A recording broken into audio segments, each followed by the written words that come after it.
The storm raged like a wounded beast that night. Lightning split the sky, its jagged light flashing against the dark outline of Blackthorn Pack's fortress walls. Wolves howled from the forest's edge, not in victory, but in fear. Something sacred was slipping through their claws. Inside the Alpha's mansion, chaos reigned. Servants rushed through shadowed corridors, whispers of betrayal clinging to their tongues. At the heart of it all, Alpha Roderick roared, his voice echoing like thunder. "My daughter, where is she?" But the cradle was empty. The soft scent of milk and lavender was fading, stolen away by hands unseen. The Luna lay on the bed, pale with exhaustion, clutching at her chest as though the absence of the child was tearing her own soul away. "She was here," she whispered, broken. "I closed my eyes, only for a breath, and she was gone." The storm rattled the windows as though the moon itself wept for what had been stolen. Some swore they saw a shadow slip into the forest, a cloaked figure clutching a small bundle. Others claimed the rogues had breached the pack's borders. None could say for certain. All that remained was grief, and the echo of a baby's cry swallowed by the night. Alpha Roderick tore through the woods with warriors at his side, but the trail was already cold, drowned in rain and thunder.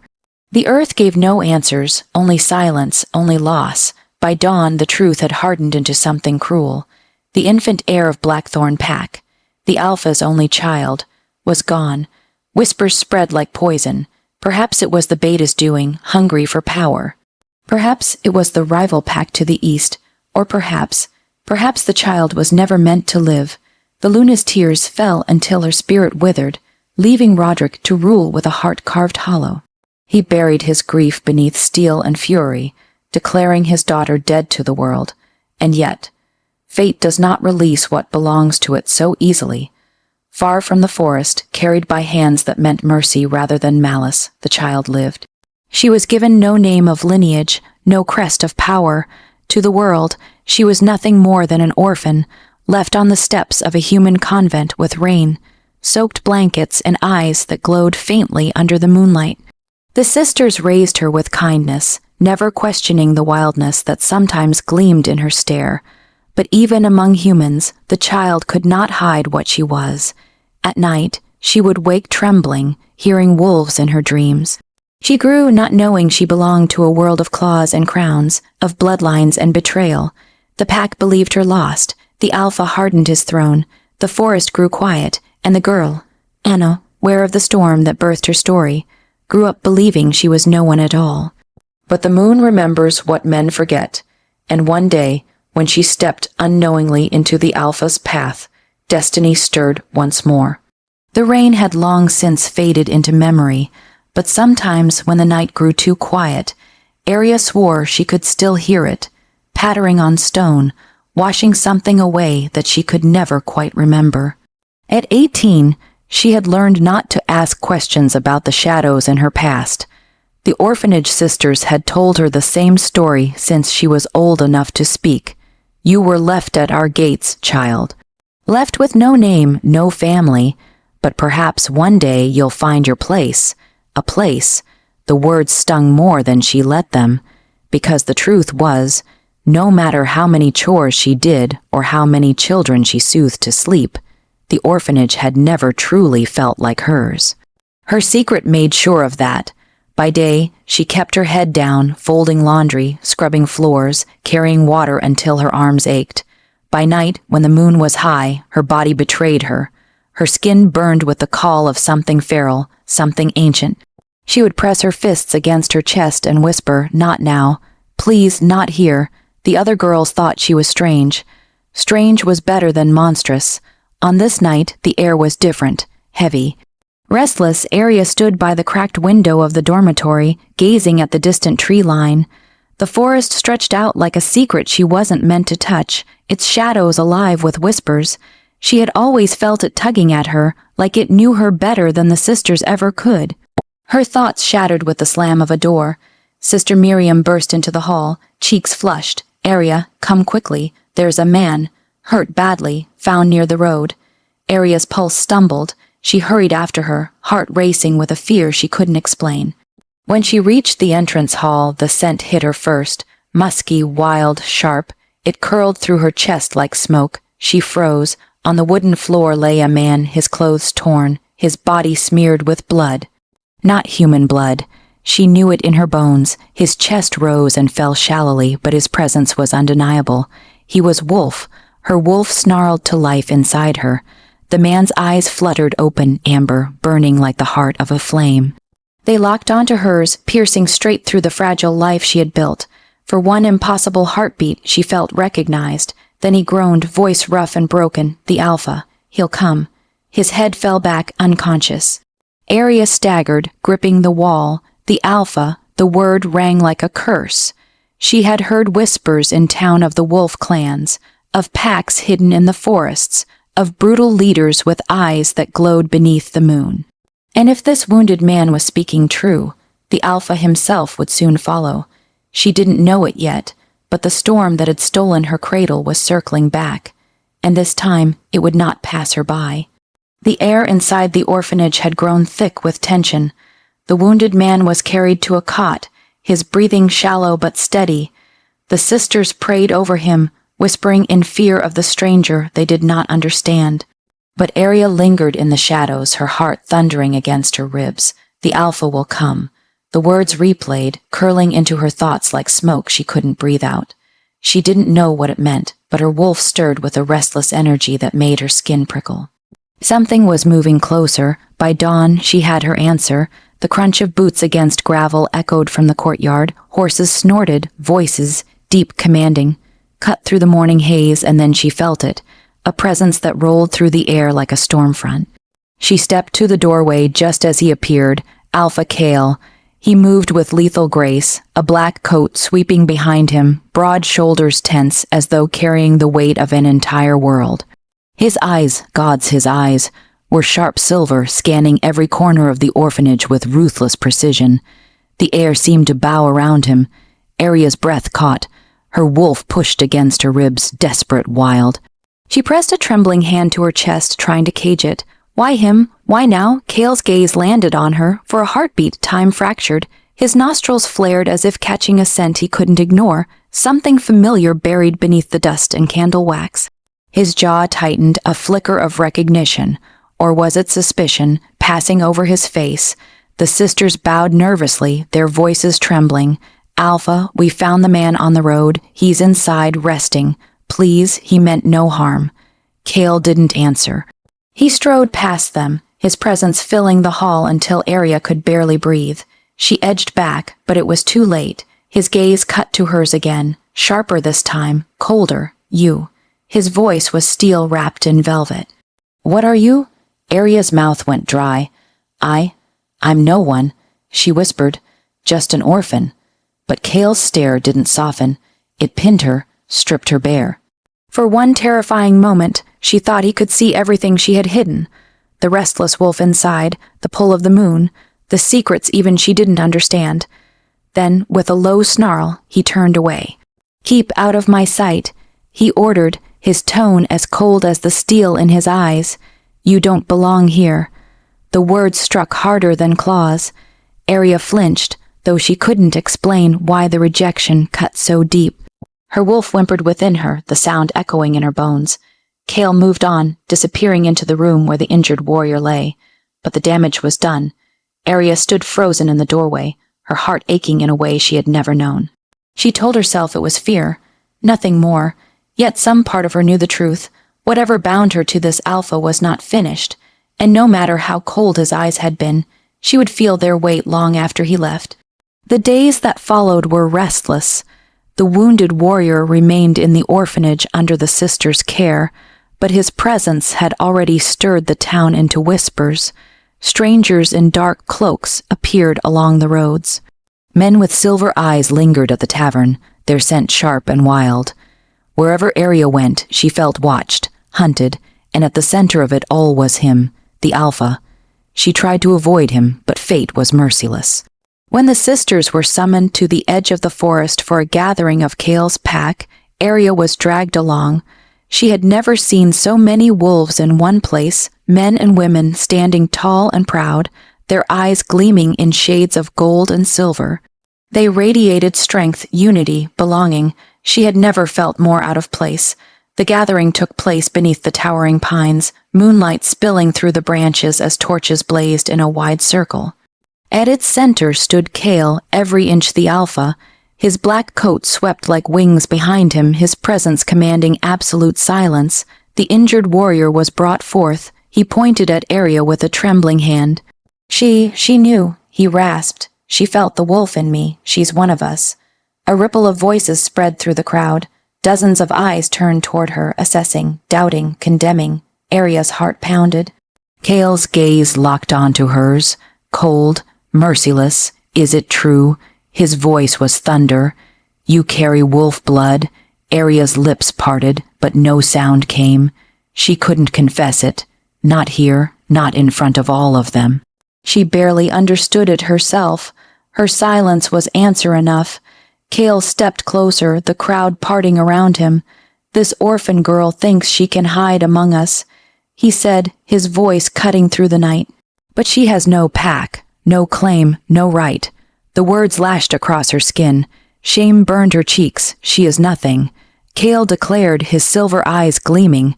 Do not be fooled by whatever trick of blood runs in her veins. She will never belong here. The pack erupted in murmurs, some sneering, others pitying. Arya stood frozen, her chest heaving, the sting of humiliation burning in her throat. Her wolf clawed at her insides, howling in protest. She wanted to scream to deny his words, but no sound came. Kale's gaze lingered on her for one heartbeat too long, as though something within him warred against his own command. Then he turned away, his final rejection slicing deeper than any blade. The torches flickered, the crowd closed in, and Arya was left standing in the circle, alone, unwanted, and marked by the Alpha's disdain. But even as tears blurred her vision, a fire lit in her chest. If she truly had no place here, she would carve one of her own. The torches from the gathering still burned in her mind long after they were snuffed out. Arya lay awake in her narrow orphanage bed, staring at the cracked ceiling, Kale's voice echoing again and again. She is nothing. She will never belong. Her chest ached as though the words had claws. She curled onto her side, pressing her fists against her ribs, but the pain wasn't only in her heart. Her wolf stirred restlessly, pacing inside her, snarling with an anguish she couldn't name. Why did it hurt so much? Why did he matter? She shut her eyes tightly, but when sleep came, it betrayed her. She dreamed of him, silver eyes glowing in darkness, the press of his presence like a storm. The scent of pine and smoke curling around her until she could barely breathe, his voice low, steady, claiming. Yet when she reached for him, he always turned away. She woke gasping, clutching her sheets. It wasn't just dreams. By day, she felt him too. Whenever he drew near the orphanage, her chest tightened, her wolf howled, her skin burned as though marked by something unseen, and worse. Sometimes she caught him watching her. From the shadows, from the tree line, his gaze would linger a moment too long, cold, unreadable. But there, Arya hated it. She hated him, and yet her body betrayed her every time, answering his presence like a tether she could not cut. One evening, unable to stand it anymore, she slipped into the forest. The pines loomed tall, whispering secrets through their branches, but here, at least here, she could breathe. The moon spilled silver across the ground, and for once she let her wolf stir, not fighting the call. The sound of footsteps broke her fragile calm. She spun, breath catching. Kale stood at the edge of the clearing, shadows clinging to his shoulders, his silver eyes glowing faintly in the moonlight. He said nothing, but the weight of his stare pinned her in place. Arya swallowed, forcing words past her tight throat. Why do you keep looking at me? He stepped closer, every movement controlled, dangerous, because you're dangerous. Her chest tightened to who, his jaw flexed, and for the briefest moment, his mask slipped. Something flickered in his eyes' recognition, longing, pain to me. He whispered, the world stilled, the air hummed with something primal, something binding. Arya's wolf surged against her ribs, howling for him, for this man who had humiliated her before his pack. She took a step forward without meaning to, as though pulled by invisible chains. His breath hitched. The tether between them was undeniable, forbidden. Then Kale's eyes hardened again, the storm shuddering behind steel. "You will stay away from me," he growled. "Whatever this is, it cannot exist." His words cracked like thunder, but they came too late. The bond had already wrapped its claws around them both, and neither of them would escape it unscathed. The full moon rose heavy and golden, spilling its light across the forest like liquid fire. Arya felt it long before she saw it, an ache in her bones, a fire beneath her skin. No amount of whispered prayers or clenched fists could cage what stirred inside her tonight. She slipped from the orphanage long after the sisters had fallen asleep, her bare feet silent against the dirt path. The trees welcomed her with a hush of leaves, the night air thick with the scent of earth and wildness. She shouldn't be here, she knew, but the pull was undeniable. Her body trembled. Heat rolled beneath her skin. She dropped to her knees as pain tore through her spine, sharp and merciless. Her breath broke into gasps, her fingernails clawing into the soil. And then she shifted. Her wolf erupted in a rush of silver-white fur, her senses exploding open. Every sound sharpened, every scent struck her like lightning. The world became brighter, wilder, alive. She stood on 4 paws, trembling, staring at the reflection of herself in a pool of moonlit water. Not an ordinary wolf, larger, stronger. Her aura shimmered with raw power that burned like starlight. Her heart thundered. What am I? A twig snapped. Arya's head whipped up, her glowing eyes locking onto the figure emerging from the trees. Alpha Kale. He froze at the sight of her. For once, his expression wasn't cold or controlled. It was stunned. His silver eyes widened, his breath catching as though he'd stumbled upon a ghost. Arya's wolf growled low, not in threat, but in warning. Too much of her truth was showing. Kale stepped closer, almost entranced. "Impossible," he murmured. That aura, that blood. She backed away, panic surging through her chest. She couldn't let him see more, not yet. Not until she understood herself. But Kale didn't stop. His eyes burned with questions, with suspicion that cut straight to her marrow. "Who are you?" His voice was rough, demanding, desperate. "What are you hiding, girl?" Arya turned sharply, her wolf muscles coiling, and sprinted into the shadows of the forest. Branches whipped past her, her paws pounding against the earth. She didn't look back. Behind her, Kale's roar split the night, echoing through the trees. Arya, her name carried on the wind, sharp with anger. And something else, something that made her wolf shudder. She didn't stop running until the orphanage's candlelight glowed faint in the distance. She shifted back, collapsed against the wall, her body shaking. Her secret was no longer safe. Kale had seen too much, and if the Alpha had questions, he would not rest until he had answers. The council chamber smelled of smoke and pine resin, its walls lined with ancient tapestries of wolves locked in eternal battle. Kale sat at the head of the long oak table, fingers drumming against the armrest of his chair. He hadn't slept since the full moon. Her wolf haunted him. The silver, white aura, the power radiating from her no orphan should carry that blood. No ordinary wolf could shake him the way she had. But what gnawed at him most was the recognition. He had felt her before, long ago. The elders droned on about border skirmishes, but Kale's mind wasn't on the lands. It was on the girl who had appeared out of nowhere, who carried a wolf that should not exist. There are whispers.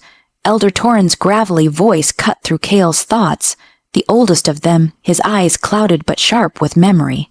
Of the Alpha's lost bloodline, of the child who vanished on the night of fire. Kale's fingers stilled. Every muscle in his body went taut. The chamber quieted. Even the flames seemed to hush. Elder Mira leaned forward, her silver braids sliding over her shoulder. "The child of Lyria, your bloodline, she was never found, not body, not bone. Some say she lives still." Kale's jaw clenched. He hated when they spoke of that night, the flames, the blood, the loss he had buried with steel discipline. His sister, his family, gone. He growled low, the sound rumbling in his chest. "Enough. I will not chase ghosts." But Elder Torin's eyes narrowed, unblinking. "Are you certain, Alpha? You of all wolves should recognize your own blood when it stands before you." The words struck like a blade. Kale rose abruptly, his chair scraping back against the stone floor. "I said enough." His voice cracked like thunder, silencing the hall. The council bowed their heads, but when Kale stormed from the chamber, Their whispers followed. Lost air, Lyria's blood, the girl with the silver wolf. Outside, the night air hit him sharp and cold. He braced a hand against the stone wall, his breaths ragged. Aria's face swam before him, those defiant eyes, the wild energy, the bond he could not sever. His wolf clawed at him from within, restless, demanding he claim her, protect her. But if what the elders hinted was true, then she was not just dangerous, she was forbidden, blood of his blood, and the thought made his chest ache with a torment he could not name. Far across the village, in the shadows of the orphanage, Aria pressed against the wooden shutters of her small window. She had heard the rumors to the whispers about a lost heir, and though she tried to convince herself they weren't about her. Her heart pounded with dread, because deep down she knew the truth was circling closer, and when it broke free, it would destroy everything. The moon hung high, pale and unblinking, when Kale summoned her. Aria stood in the center of the council hall, its stone floor chilled beneath her bare feet. Warriors lined the walls, their gazes sharp, suspicious. At the far end, Kale sat upon the carved wolf, throne, his eyes shadowed with something darker than anger. She tried to mask her fear, standing tall despite the tremor in her chest. "Why am I here?" Her voice was steady, though her pulse thundered. Kale leaned forward, his voice low and edged with command. "Because the whispers won't stop, because you carry a wolf no orphan should possess." His eyes burned into hers, and because the truth can no longer be hidden. A hush fell as Elder Mira stepped forward, carrying a shallow silver bowl etched with runes. The scent of herbs and iron filled the hall. Aria's throat tightened. She knew this ritual the blood truth, a test no wolf could deceive, a test that bound life to legacy. Her hands curled into fists. "You can't force me," Kale's voice cut across hers, sharp as a blade. "I can, and I will." For a fleeting moment, something pained flickered in his gaze, quickly smothered by steel. "If you are who they say you are, then every lie you've lived ends tonight." Mira's eyes softened as she held out the ceremonial blade. One cut, a drop of blood, the truth will rise. The warriors shifted, eager, uneasy. Aria's wolf surged against her skin, urging her to flee, but the hall was sealed. There was no way out. Her heart slammed against her ribs as the blade was placed in her hand. Her breath came shallow. She thought of the years she had hidden, the nights she whispered to the stars, begging for belonging. Was this the moment everything shattered, or everything began? With a shaking hand, she pressed the blade to her palm. The sting was brief, but the drop of crimson that fell into the bowl glowed brighter than any flame. The silver liquid hissed, runes sparking to life. Shadows bent toward the bowl as if bowing, and then the howl. A spectral wolf burst forth from the vessel, radiant and immense, its fur the same silver, white as the moon. It circled Aria, wrapping her in light before lowering its head in reverence. Gasps filled the hall. Elder Torin whispered the air, "She lives." Kale staggered back a step, his breath stolen, his chest clenched with something sharp, unbearable. Recognition, memory, grief. He had sworn never to hope again, but here she was, breathing, burning with his blood. Aria stared at the vision in horror, in wonder. What does this mean?" Kale's voice was hoarse, almost broken. "It means," he swallowed hard as if the words cut him, "you are of my bloodline." The hall erupted, some warriors dropping to their knees, others snarling with resentment. The pack was splitting before their very eyes. And at the center of it all, Aria felt her world collapse and rebuild in a single breath. She was no longer an orphan, but what she had become might cost her everything. The revelation still echoed like thunder through the packlands. By dawn, the whole territory whispered her name, some in reverence, others in venom. Aria had spent the night confined in the Alpha's quarters, her thoughts clawing at her skull, daughter, heir, words that felt like both salvation and prison. Kale hadn't spoken much since the ritual, only paced the room with shadows in his eyes. Every time she tried to speak, his jaw tightened as though each word he swallowed was made of glass. But danger didn't wait for hearts to heal. When the sun dipped low again, the knock came, sharp, urgent. Kale opened the door to find his beta, Darius, bowing low, his eyes gleaming too bright. "My Alpha," Darius said, voice dripping with false loyalty. "Allow me to escort the girl. She is too exposed here." too vulnerable. Kale hesitated. For a moment, Arya swore she saw a suspicion flicker in his gaze, but then duty pulled him elsewhere. The Pack Council was erupting in chaos, demanding his presence. "Take her to the East Wing," Kale commanded. "Guard her with your life." Darius bowed again, lips curling at the edges, of course. Arya's stomach knotted. Something about the beta's smile chilled her. But she had no choice but to follow. The corridors grew darker as they walked, fewer guards, colder air, until the scent of wolves she didn't recognize burned her nose. Her pulse quickened. "This isn't the East Wing," she whispered. Darius's grin widened. "You're sharper than I thought, little heir." Before she could move, rough hands seized her from the shadows, rogues, their eyes glowed with hunger, their claws pressing against her skin. Arya thrashed, her wolf rising in panic, but Darius's hand clamped around her throat, cutting off her breath. "Easy now," he hissed. "The pack doesn't need a lost princess. It needs strength, and I will give it to them, without you in the way." Her nails dug into his wrist, fury igniting in her chest. "Kale will kill you for this." His laughter was low, cruel. "Let him try. By the time he realizes, you'll already belong to his enemies." The rogues dragged her into the night, their grip bruising, their steps swift. Arya's heart pounded with terror and rage. She wanted to scream, to shift, but something in the herbs they pressed against her skin dulled her wolf, smothering her fire. The last thing she saw before the forest swallowed her was the towering silhouette of the pack house. And Kale's figure racing down the hall toward the empty corridor she'd just left behind. Too late. The blood moon bled across the sky, casting the forest in crimson shadows. Arya stumbled as the rogues shoved her into a clearing where a dozen more waited, eyes glowing like coals. Darius stood tall among them, chest puffed with ambition, his voice carrying like poison. "Behold," he declared, "the lost heir of Blackthorn Pack, a girl who would claim what should never belong to her." His smirk cut sharp.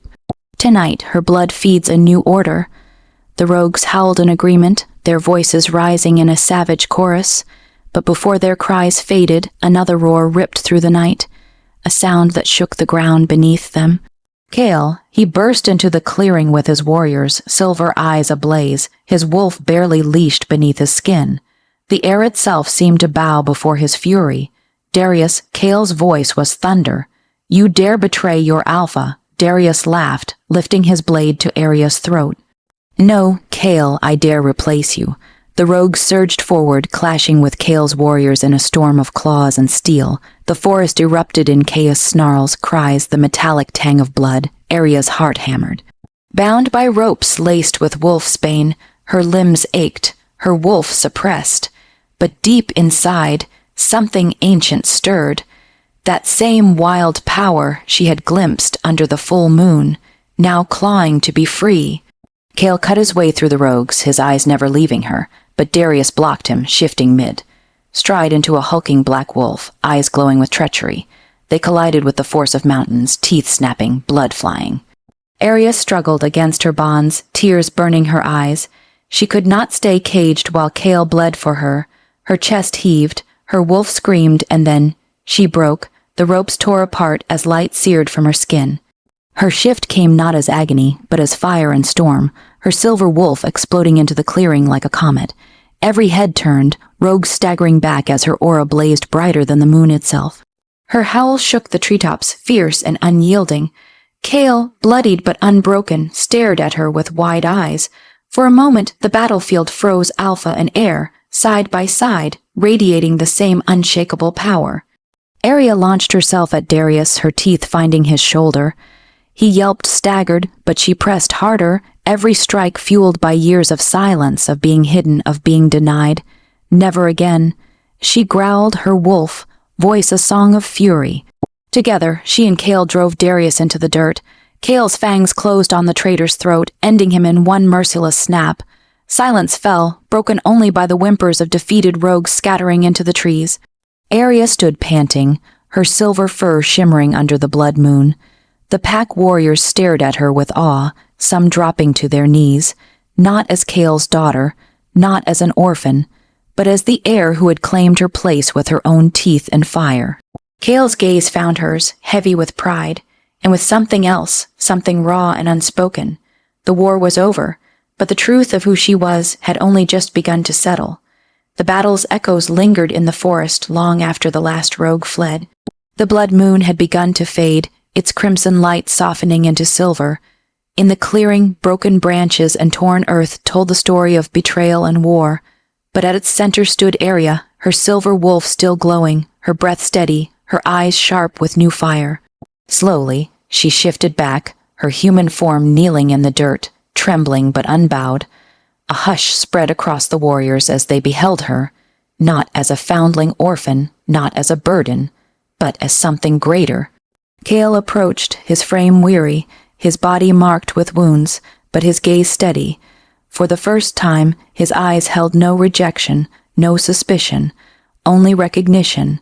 Arya rose to meet him, the night air brushing against her skin, her voice quiet but resolute. "You knew from the moment you saw me, didn't you?" Chaol's breath caught. "I told myself it was impossible." His tone was hoarse, stripped bare. "I buried a daughter once. I could not bear to hope again." The words lodged in her chest like a blade, sharp but healing. Tears stung her eyes, though she fought to keep her chin high, and yet here I stand. He reached out, his calloused hand trembling as it hovered near her cheek. "Here you stand," he whispered, his voice breaking on the weight of it. Then, firmer as if to seal it with the night itself, "My daughter, my heir." A murmur rippled through the warriors, some lowering their heads in reverence, others lifting their fists in silent salute. The pack was no longer divided. They had witnessed her fury, her fire, her bloodline in living proof. Arya's chest swelled, not with pride but with belonging, a word that had once felt like a dream. Chaol turned to the circle of his people, his voice rising with alpha authority. "Hear me now, Arya of Blackthorn is no longer orphan, no longer outcast. She is of my blood. She is your heir." The warriors dropped to one knee in unison, the sound of it echoing like thunder. Arya's throat tightened. For the first time in her life, she wasn't hiding, wasn't pretending. She was seen, she was claimed, she was home. Chaol looked back at her, and in his gaze she saw more than duty. She saw the raw ache of years lost, and the unspoken promise to never let her slip away again. He clasped her shoulder, firm and steady. "The world will test you, Arya, but tonight you proved what I should have seen from the beginning." His lips pressed into the ghost of a smile. "You are strong enough to lead them, strong enough to lead us all." She lifted her chin, her heart steady. "Not as your shadow, but as your equal."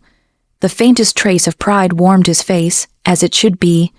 The moonlight bathed them both, father and daughter, alpha and heir. The forest breathed a quiet sigh, as if the land itself had been waiting for this moment. For Arya, the orphaned girl who had once belonged nowhere, there could be no greater truth. She was no longer lost. She was home,